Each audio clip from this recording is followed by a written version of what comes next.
Hello everyone, मैं दुष्यंत सिंह।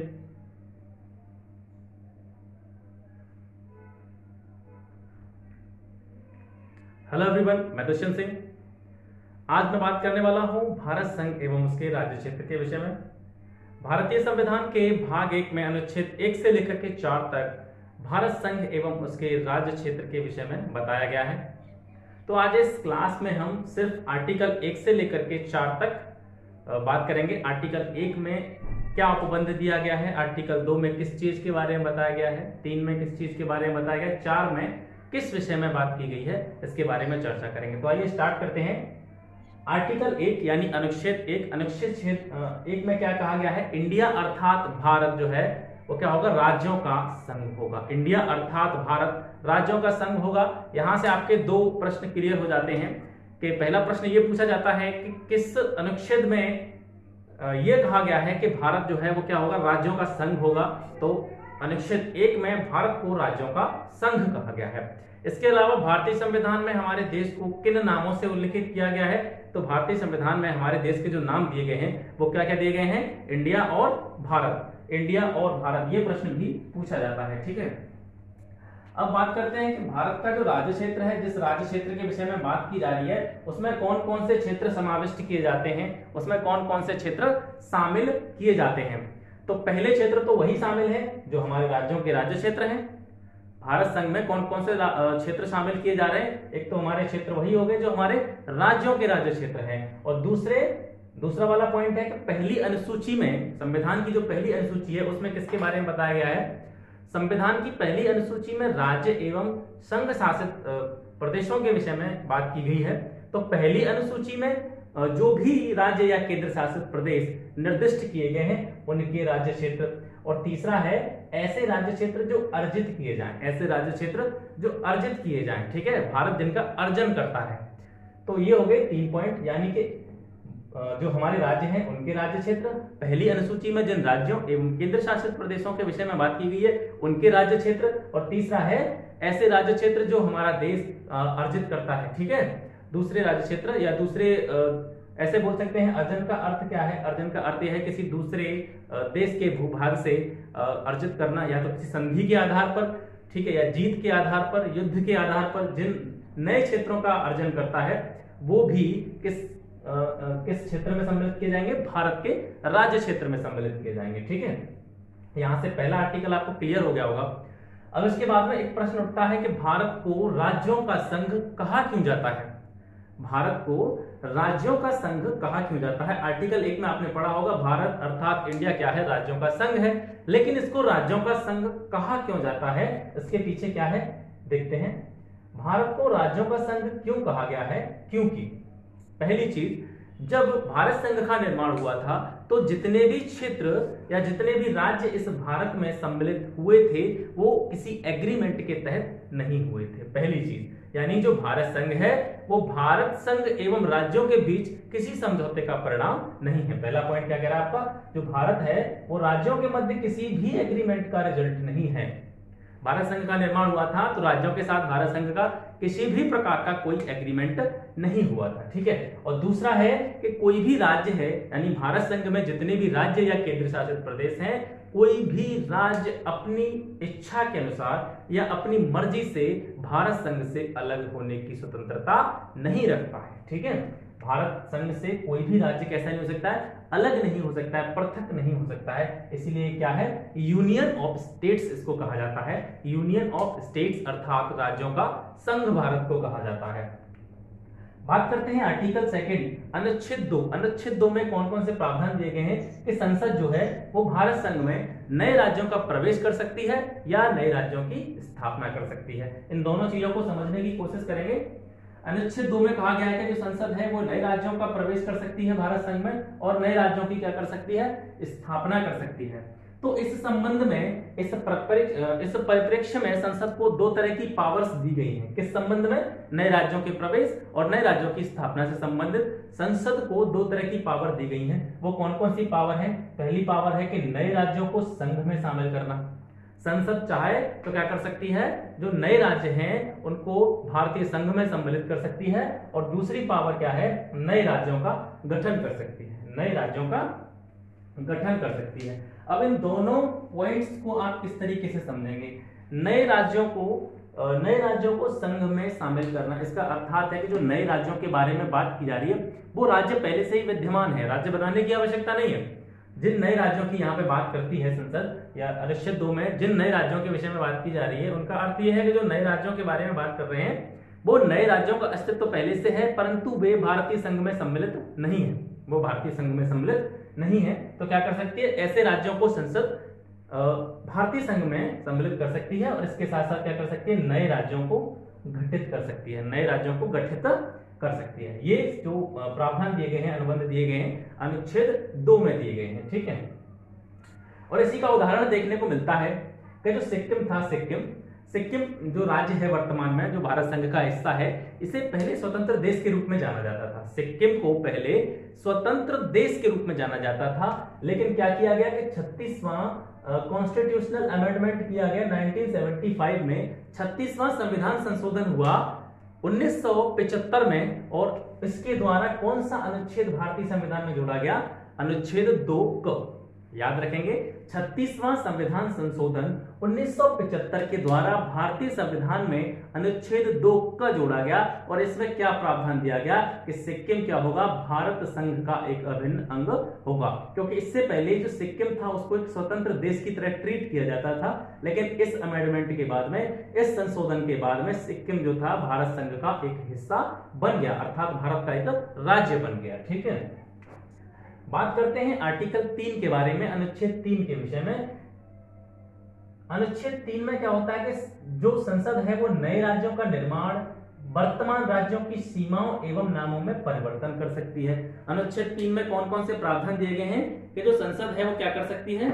नए राज्यों का निर्माण कर सकती है, वर्तमान में जो राज्य हैं, वर्तमान में जो राज्य दिए गए हैं उनकी सीमाओं को बदल सकती है, और जो वर्तमान में राज्यों के जो नाम हैं उन नामों में भी क्या कर सकती है?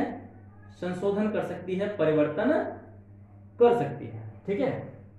ये संसद को शक्ति प्राप्त है अनुच्छेद 3 के अंतर्गत कि नए राज्यों का निर्माण करना, वर्तमान राज्यों की सीमाओं एवं उनके नामों में परिवर्तन करना। लेकिन ऐसा कोई भी प्रावधान लाने से पहले राष्ट्रपति की पूर्व मंजूरी आवश्यक होती है, राष्ट्रपति की पूर्व मंजूरी आवश्यक होती है। यानी अगर संसद चाहती है किसी भी राज्य के नाम में परिवर्तन करना या फिर किसी राज्य के राज्य क्षेत्र में परिवर्तन करना, ठीक है, सीमाओं का निर्धारण करना या नए राज्यों का निर्माण करना, तो उससे पहले क्या होता है? राष्ट्रपति की मंजूरी लेना आवश्यक होता है।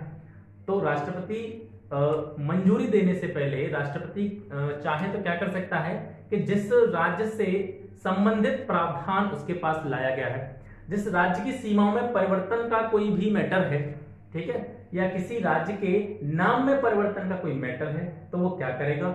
उस संबंधित राज्य के विधानमंडल से इसके बारे में चर्चा कर सकता है या जानकारी मांग सकता है, ठीक है। ये हो गया अनुच्छेद 3 का प्रावधान।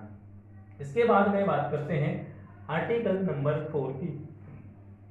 अनुच्छेद 4 में क्या कहा गया है? ये मैंने थोड़ा सा इसको मॉडिफाई करके लिख दिया, ठीक है। जो उसकी एज इट इज लैंग्वेज है वो थोड़ा सा मैंने बदल के अपनी लैंग्वेज में लिख दिया कि आर्टिकल 2 और आर्टिकल 3। अनुच्छेद 4 में क्या प्रावधान है कि अनुच्छेद 2 और अनुच्छेद 3 में जो प्रावधान दिए गए हैं, अनुच्छेद 2 और 3 में कौन कौन से प्रावधान दिए गए आपने भी पढ़े। अनुच्छेद 2 का प्रावधान क्या है कि संसद नए राज्यों का प्रवेश कर सकती है, जो राज्य पहले से ही अस्तित्व में है लेकिन भारतीय संघ में शामिल नहीं है, उन्हें भारतीय संघ में शामिल कर सकती है, या नए राज्यों की जो नए राज्यों का क्या कर सकती है? गठन कर सकती है। आर्टिकल नंबर 2 की बात है। आर्टिकल नंबर 3 की बात है कि नए राज्यों का निर्माण, नए राज्यों का निर्माण कैसे?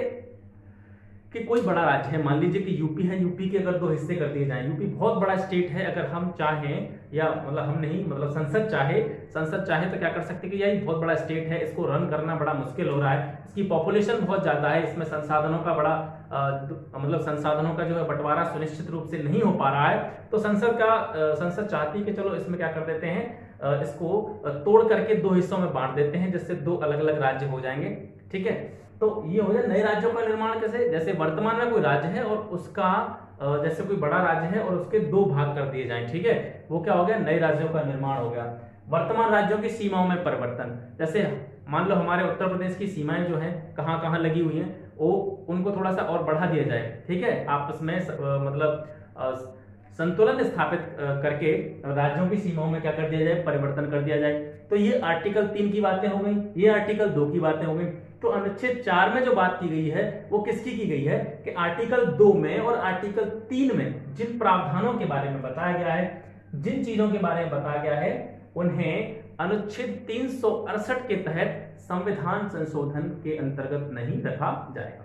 यानी अगर हम किसी राज्य की सीमा में परिवर्तन कर रहे हैं, अगर हम किसी राज्य के नाम में परिवर्तन कर रहे हैं, हम कोई नया राज्य गठित कर रहे हैं, ठीक है, तो ये एक तरह से क्या होगा, संविधान में संशोधन की बात आएगी।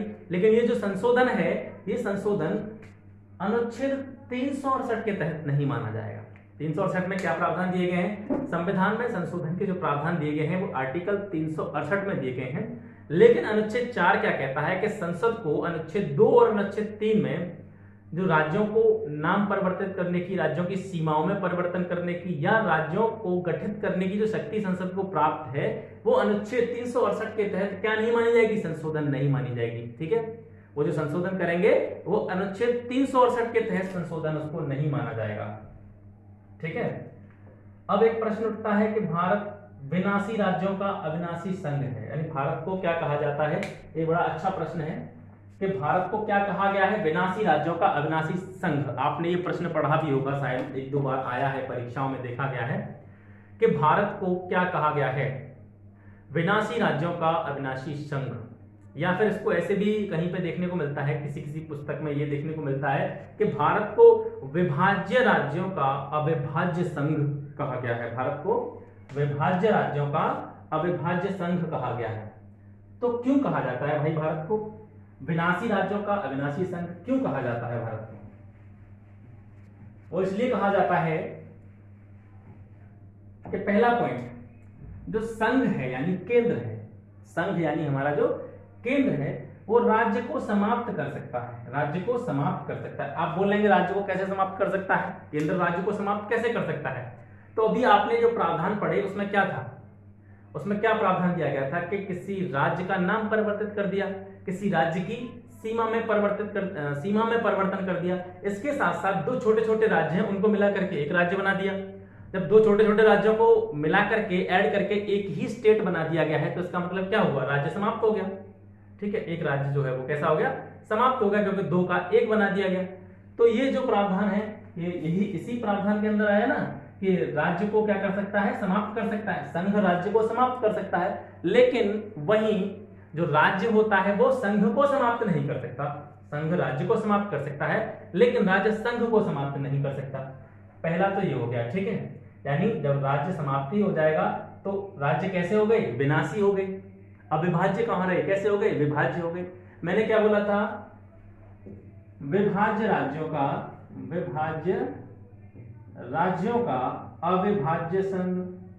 अविभाज्य संघ या विनाशी राज्यों का अविनाशी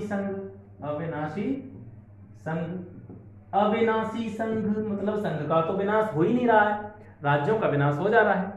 संघ का तो विभाजन हो ही नहीं रहा है, राज्यों का विभाजन हो जा रहा है। ठीक है, संघ चाहे तो राज्यों का विभाजन कर सकता है लेकिन राज्य चाहे तो संघ का विभाजन थोड़ी कर सकता है। तो संघ कैसा है, अविभाज्य है यानी अविनाशी है। तो इसका अर्थ है कि भारत को क्या कहा गया है, विनाशी राज्यों का अविनाशी संघ कहा गया है, क्योंकि संघ राज्य को समाप्त कर सकता है किंतु राज्य संघ को समाप्त नहीं कर सकता है। इसके बाद में दूसरा पॉइंट आता है कि संसद द्वारा भारत के राजनीतिक मानचित्र का पुनर्निर्धारण जो है वो किया जा सकता है। संसद को ये शक्ति प्राप्त है कि वो भारत के जो है पॉलिटिकल मैप को अपनी तरह से निर्धारित कर सकती है। ठीक है, अपनी तरह से निर्धारित कर सकती है, यानी इसमें वो किसी की राय नहीं ले रही है, भारत के लोगों की राय थोड़ी ली जा रही है। संसद अगर किसी भी मैप को, भारत के पॉलिटिकल मानचित्र को अगर पुनर्निर्धारित करती है तो उसमें भारत के लोगों की राय तो नहीं ली जा रही है, वो वहीं पे बैठे हैं संसद में, वो अपने आप करने लग रहे हैं जो भी कर रहे हैं। ठीक है, तो इससे क्या हो गया कि क्षेत्रीय जो एकता होती है वो राज्यों के अस्तित्व की गारंटी नहीं देती है। यानी जो भारत के संविधान में क्षेत्रीय एकता की गारंटी नहीं दी गई है और ना ही राज्यों के अस्तित्व की गारंटी दी गई है कि राज्य बन गया तो वो कभी नष्ट ही नहीं किया जा सकता। एक बार राज्य बना दिया तो उसको हम नष्ट ही नहीं कर सकते। ठीक है, और आपकी क्षेत्रीय एकता का भी जो प्रावधान उसमें दिया हो, ठीक है, सामाजिक समानता, ठीक है, अवसर की समता, इन चीजों के बारे में संविधान में चर्चा की गई है, लेकिन क्षेत्रीय एकता के बारे में नहीं कहा गया है कि आपको, जैसे हम बोलते हैं कि दो गांव हैं, दो गांव आपको मिलकर रहना है, अगर आप दोनों गांव अगर आपस में जो है संयम से नहीं रहेंगे, संतुलन बना के नहीं रहेंगे, तो आपको गिरफ्तार कर लिया जाएगा, ऐसा कोई प्रावधान दिया गया है संविधान में? नहीं दिया गया है ना। तो जो क्षेत्रीय एकता है, क्षेत्रीय एकता के बारे में गारंटी नहीं देता है भारतीय संविधान, और ना ही राज्यों के अस्तित्व के विषय में गारंटी देता है। तो इसलिए कहा जा सकता है कि भारत कैसा है, विनाशी राज्यों का अविनाशी संघ है। ठीक है, एक और बड़ा महत्वपूर्ण प्रश्न आता है, बड़ा मजेदार प्रश्न है, वही आता है कि क्या संसद भारतीय राज्य क्षेत्र को समाप्त करके किसी अन्य देश को दे सकती है? भाई आपने ये पढ़ा कि संसद को भारतीय राज्य क्षेत्र को समाप्त करने की शक्ति प्राप्त है, दो राज्यों को समाप्त करके एक राज्य बना सकती है, राज्य की सीमा में परिवर्तन कर सकती है, राज्य का नाम बदल सकती है। लेकिन यहां से प्रश्न ये भी उठता है कि क्या संसद जो है भारत के राज्य क्षेत्र को समाप्त तो कर सकती है, लेकिन क्या उसको ये भी अधिकार प्राप्त है कि भारत के राज्य क्षेत्र को समाप्त करके वो किसी दूसरे देश को दे सकती है? ये प्रश्न भी उठता है ना। तो यहाँ पे इसके बारे में चर्चा करते हैं कि क्या संसद भारतीय राज्य क्षेत्र को समाप्त करके किसी अन्य देश को दे सकती है? तो इसके बारे में एक बड़ा अच्छा उदाहरण आता है बेरूबाड़ी संघ। इसके बारे में आपने पढ़ा होगा, मैंने जब प्रस्तावना पढ़ाई थी आपको प्रस्तावना में बताया गया था, मैंने बताया था कि बेरूबाड़ी संघ के बारे में आपको फिर दोबारा से विस्तार से बताऊंगा, तो आज उसके बारे में जान लो कि बेरूबाड़ी संघ को क्या कहा जाता है। पश्चिम बंगाल को ही बेरूबाड़ी संघ कहा जाता था। ठीक है, तो ये जो मामला है वो है 1960 का। इसमें क्या हुआ था कि भारत का विभाजन हो गया था, तभी 1947 में माउंटबेटन योजना के तहत 3 जून 1947 को माउंटबेटन योजना आई थी ना, उसी ने क्या कर दिया था, भारत का विभाजन कर दिया था। और भारत के विभाजन के बाद में क्या हुआ था कि कुछ ऐसे ही सीमा विवाद चलते रहे थे, तो 1960 में बेरूबाड़ी संघ का मामला आ गया था। तो इस बेरूबाड़ी संघ को, यानी जो पश्चिम बंगाल के हिस्से को किसको देना था, पाकिस्तान को देना था, पाकिस्तान के नेतृत्व में देना था। ठीक है, अब पाकिस्तान में जब नेतृत्व में देना था इसको, तो इससे क्या हो गया, राजनीतिक विवाद उत्पन्न हो गया, दंगा फसाद की नौबत आ गई, राजनीतिक इससे क्या हो गया, विवाद उत्पन्न हो गया। तो फिर क्या हुआ कि ये जो मामला था राष्ट्रपति के पास गया, और राष्ट्रपति के पास जब गया तो राष्ट्रपति ने इस पर विचार किया, और राष्ट्रपति ने विचार करके इसको भेजा कहां पे, सर्वोच्च न्यायालय के समक्ष, और वहां से संदर्भ ग्रहण करने की कोशिश की कि इस मामले पर क्या किया जाना चाहिए। तो न्यायालय ने क्या कहा था कि संसद की शक्ति जो है वो सीमा समाप्त करना है। संसद की शक्ति क्या है, सीमा समाप्त करना है। संसद सीमा समाप्त कर सकती है, आपने अभी भी पढ़ा थोड़ी देर पहले कि संसद क्या है, सीमा समाप्त कर सकती है, लेकिन किसी अन्य देश को दे नहीं सकती है। संसद राज्य क्षेत्र की सीमा को समाप्त तो कर सकती है, लेकिन दूसरे देश को दे नहीं सकती है। ठीक है, और ये जो प्रावधान है आर्टिकल 368 के तहत संशोधनीय माना जाएगा। कहने का मतलब है, आप थोड़ा सा गौर देके समझिएगा इस चीज को, कि संसद की शक्ति सीमा समाप्त करने की है, किंतु अन्य देश को अपने राज्य क्षेत्र को सौंप नहीं सकती है। कौन, संसद। ठीक है, संसद इसको किसी अन्य राज्य क्षेत्र को नहीं सौंप सकती है, क्योंकि ये जो मामला चला जाएगा कहां, अनुच्छेद 368 में संशोधन के योग्य हो जाएगा ये मामला। ठीक है, संसद का कार्य नहीं है दूसरे देश को सौंपना। ठीक है, संसद राज्य क्षेत्र की सीमा में परिवर्तन कर सकती है, नाम में परिवर्तन कर सकती है, राज्य क्षेत्र को समाप्त कर सकती है, लेकिन दूसरे देश को दे नहीं सकती। ठीक है, तो इसी परिप्रेक्ष्य में क्या हुआ था कि जो 9वां संविधान संशोधन पारित किया गया था, 9वां संविधान संशोधन 1960 में, तो इस संशोधन के द्वारा उक्त क्षेत्र, यानी उक्त क्षेत्र किसकी बात हो रही है, बेरूबाड़ी संघ, पश्चिम बंगाल, ये वाला जो हिस्सा था, ये पाकिस्तान को स्थानांतरित कर दिया गया। 9th कॉन्स्टिट्यूशनल अमेंडमेंट, 9वां संविधान संशोधन 1960 के द्वारा जो उक्त क्षेत्र है बेरूबाड़ी संघ है वो पाकिस्तान को स्थानांतरित कर दिया गया था। ठीक है, इसके विपरीत, यानी इसके कुछ वर्ष बाद 1969 में न्यायालय ने फिर टिप्पणी करी, न्यायालय ने फिर से एक टिप्पणी की थी। वो क्या टिप्पणी करी थी कि सीमा विवाद निर्धारण में संवैधानिक संशोधन की आवश्यकता नहीं है। यानी अगर किसी भी राज्य की सीमा के विवाद का कोई मामला है तो उसमें संविधान के संशोधन करने की आवश्यकता नहीं है। यह काम कौन कर सकती है, कार्यपालिका ही कर सकती है, संसद के द्वारा ही किया जा सकता है। लेकिन जो नोट करने वाली बात यही है कि यहां भी वही बात की गई कि किसी भी राज्य की सीमा में परिवर्तन करना संसद यानी कार्यपालिका कर सकती है। ये संविधान संशोधन का मामला नहीं है। संविधान में संशोधन करने की आवश्यकता नहीं है, एक अलग से अनुच्छेद जोड़ने की आवश्यकता नहीं है संविधान में। किसके लिए, किसी राज्य की सीमा विवाद के निर्धारण में एक अलग से कोई आर्टिकल जोड़ने की आवश्यकता नहीं है, संविधान में संशोधन करने की आवश्यकता नहीं है, ये काम कार्यपालिका ही कर सकती है। लेकिन इसमें भी लास्ट में एक बात कही गई कि ये जो है इस पर लागू नहीं होगा कि भारतीय क्षेत्र को विदेश को सौंप दिया जाए, भारतीय क्षेत्र को किसी विदेश को सौंप दिया जाए। ठीक है, सीमा विवाद अलग है, सीमा विवाद निर्धारण अलग है, राज्य क्षेत्र में परिवर्तन अलग है, राज्य क्षेत्र को समाप्त करना अलग है। लेकिन यहां भी न्यायालय ने एक बात कही कि इसका अर्थ ये नहीं है कि आप भारतीय राज्य क्षेत्र को किसी विदेशी के हाथ में सौंप दें। ठीक है, तो यहाँ आपने दो चीज देखी कि जो बेरीवाड़ी संघ मामला था पश्चिम बंगाल का 1960 में, इसमें जो विवाद उत्पन्न हुआ था, 9वां संविधान संशोधन 1960 जो प्रारंभ हुआ था, उसमें क्या किया गया था, पाकिस्तान को ये स्थानांतरित कर दिया गया था। लेकिन इसमें किसके तहत किया गया था, 368 आर्टिकल 368 के तहत इसको किया गया था। और उस समय पर न्यायालय ने ये कहा था कि ये जो है ये कार्यपालिका का, संसद का अधिकार नहीं है, ये संविधान संशोधन का मामला है। लेकिन बाद में उसके कुछ वर्ष बाद 1969 में न्यायालय ने कहा था कि किसी भी राज्य की सीमा से विवाद का कोई भी मैटर है तो उसमें हमको जो है कॉन्स्टिट्यूशनल अमेंडमेंट करने की आवश्यकता नहीं है, ये कार्यपालिका का मैटर है और वो वहां से उसको निपटा सकती है, लेकिन वो भारतीय क्षेत्र को विदेश को सौंप नहीं सकती है। ठीक है, आशा करता हूं आज की क्लास आपको अच्छी लगी होगी। इसके बाद में कुछ अन्य टॉपिक के साथ में कुछ ऐसे ही अच्छी नॉलेज के साथ में अगली वीडियो में आपसे फिर मुलाकात होगी। तब तक के लिए नमस्कार।